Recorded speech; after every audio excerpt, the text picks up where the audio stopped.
Hello friends, welcome back at my classes. आज मैं Bihar board class 12 से द सोल्जर पोयम लेके आया हूं, जो कि रूपर्ट ब्रूक के द्वारा लिखा गया है। बाकी काफी सारे चैनल्स के द्वारा जो है इसको कवर किया गया है, इस वीडियो को बनाया गया है, लेकिन उनका जो ड्यूरेशन है वो काफी ज्यादा है। आज मैं कम से कम समय में line by line explanation Hindi तथा इंग्लिश में आपके लिए लाया हूं, जिससे कि आप बहुत कम समय में अपने बोर्ड एग्जाम के लिए जो है प्रिपरेशन कर सकते हैं। और आई होप कि आप सारे ऑब्जेक्टिव बेस्ड क्वेश्चंस और जो भी शॉर्ट टाइप जो भी आपके एग्जाम्स में पूछा जाएगा, आप इजीली आंसर कर पाओगे। Poem the soldier was written by Rupert Brooke. Rupert Brooke ने लिखा है। ब्रिटिश पोएट, वो इंग्लैंड का पोएट है। For his works during World War 1। और कब लिखा गया है? तो यह वर्ल्ड वॉर 1 के दौरान जो है लिखा गया है। कह रहा है हिज पोएम, उनके कविताओं में including the soldier reflects his patriotism, उनके राष्ट्रीयता को, उनके देशभक्ति को दिखाता है, and the idealistic view of the war को भी दिखाता है। Brooke was deeply moved by the nation of dying for one's country and believe that a soldier's sacrifice was noble. और रूपर्ट ब्रूक का मानना है कि जब एक सैनिक अपने देश के लिए मरता है तो वह वाकई एक गर्व की बात होती है। Unfortunately Rupert Brooke died early during the war. और बदकिस्मती से रूपर्ट ब्रूक की मौत जो है काफी पहले हो जाती है, अर्ली इन द वॉर में हो जाता है। But his work continues to inspire those who read it. लेकिन उन्होंने जो लिखा पैट्रियोटिज्म पे, देशभक्ति पे, उन्होंने जो कविता लिखकर अपने देश के सैनिकों का हौसला बढ़ाया, यह काफी सराहनीय था। Now let's look at the poem itself and the explanation line by line. आइए पढ़ते हैं। The soldier by Rupert Brooke. If I should die, think only this of me, that there is some corner of a foreign field that is for ever England.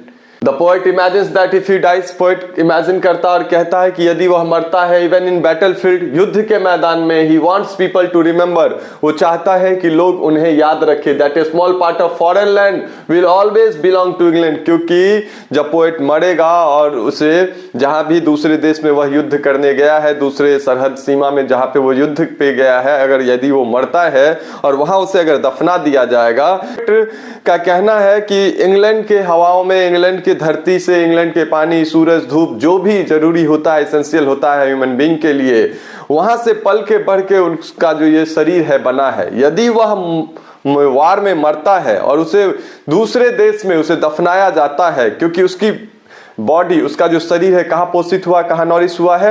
England में। तो जहां दफन होगा ना, उतना दूर वह कोना जो है इंग्लैंड का हो जाएगा, क्योंकि उस धरती के नीचे, उस विदेशी धरती के नीचे भी एक इंग्लैंड के सैनिक का मृत शरीर दफन होगा। जिस कारण से इस पॉइंट ऑफ व्यू से पोएट का कहना है कि वह जगह, वह विदेशी भूमि भी इंग्लैंड का हो जाएगा। अब सेकेंड स्टैंजा कह रहा है, there shall be in that rich earth a richer dust concealed, a dust whom England bore, shaped, made aware, gave once her flower to love, her ways to roam, a body of England's breathing English air, washed by the rivers, blessed by the sons of home. जो मैंने आपको पहले ही बताया है कि the poet expresses that even after death, the body of the soldier is a part of England. It's like part of England's soil has been planted in foreign earth, and this soil carries England's essence, her people, nature, and spirit. The soldier is made of the land he loved, and after death he returns to it. कहना है कि वह समृद्धि मिट्टी में और भी समृद्ध धूल छुपी रहेगी, क्योंकि एक धूल जिसे इंग्लैंड ने जन्म दिया, आकार दिया, जागरूक किया, इंग्लैंड ने उसे अपने फूलों से प्यार किया, अपने रास्तों पे चलना सिखाया। वह इंग्लैंड का शरीर अंग्रेजी हवा में सांस लेता था, वहां के नदियों से, सूरज से आशीर्वादित था।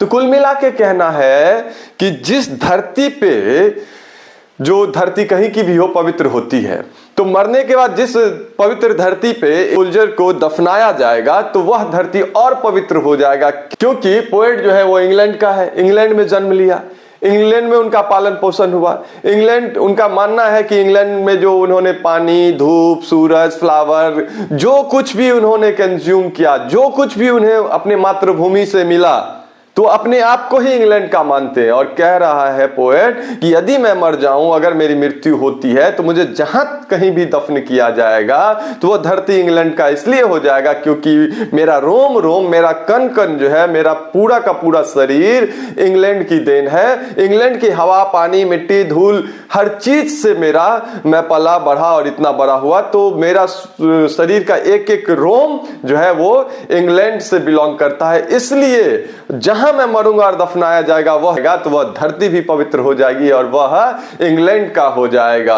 अगले स्टेंजा में कह रहा है, think this heart all evil shed away, a pulse in the eternal mind no less, give somewhere back the thoughts by England given, her straight and sound streams happy as her day, and laughter learned of friends and great gentleness in hearts at peace under an English heaven। कह रहा है Rupert Brooke, ना imagine, सोचता है that after death, मौत के बाद, all the badness, सारी बुराइयां जो है in his heart will be gone, सब जो है खत्म हो जाएगा। हिज सोल, उनका जो आत्मा है, will become part of that eternal mind, वो एक हो जाएगा। एंड द आफ्टर लाइफ, उनके मौत के बाद, he will continue to carry, वो लगातार जारी रखेंगे इंग्लैंड्स ब्यूटी, इंग्लैंड की ब्यूटी को, सुंदरता को, अच्छाई को, क्योंकि वो जिस धरती पे रहेंगे वहां पे जहां उन्हें दफन किया जाएगा, उस मिट्टी से वो अच्छे फ्लावर, अच्छे एसेंस को वो प्रफुल्लित करेंगे।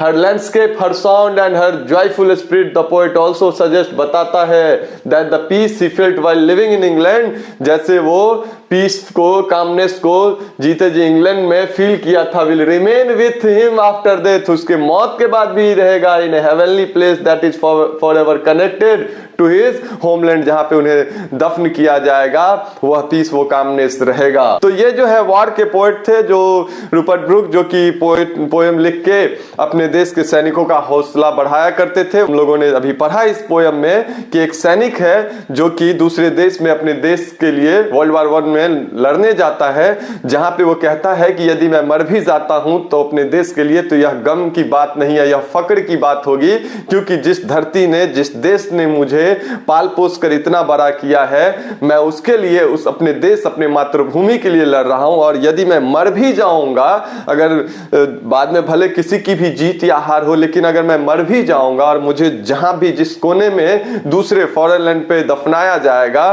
तो उस पवित्र धरती में जहां मुझे दफनाया जाएगा, वह धरती, वह कोना जो है इंग्लैंड का हो जाएगा हमेशा हमेशा के लिए। और मैं वहां पे मरने के बाद नए पुष्प को पल्लवित करूंगा और इंग्लैंड के इसेंस को वहां पे मर के भी जो है आगे कैरी फॉरवर्ड करूंगा। यह कविता जो है कवि गहरी देशभक्ति को व्यक्त करता है, यह बताते हुए कि एक सैनिक का बलिदान विशेष रूप से युद्ध में उसे हमेशा के लिए अपनी मातृभूमि इंग्लैंड का हिस्सा बना देता है। कवि कल्पना करता है कि मृत्यु के बाद भी इंग्लैंड की आत्मा और सुंदरता को वो अपने साथ लेकर चलेगा और उसकी आत्मा उस भूमि की हिस्सा रहेगी जिसने उसे हमेशा से प्यार दिया। The poem expresses the deep patriotism of the poet, emphasizing that the sacrifice of a soldier, especially in war, make him an eternal part of his homeland, England. He imagines that in death he will continue to carry the spirit and beauty of England, and his soul will remain part of that land and earth। तो मैंने आपको हिंदी और English दोनों में one line by line बताया है। इसको आप अगर समझते हो तो इससे आने वाले बिहार बोर्ड में ऑब्जेक्टिव टाइप क्वेश्चंस या शॉर्ट टाइप क्वेश्चंस जो भी हो, आप इजीली आंसर कर सकते हो। आप इसी तरह के बिहार बोर्ड के सभी चैप्टर्स के line by line Hindi explanation और मोस्ट इंपोर्टेंट क्वेश्चंस के लिए अभी सब्सक्राइब कीजिए Etna classes. Thanks a lot.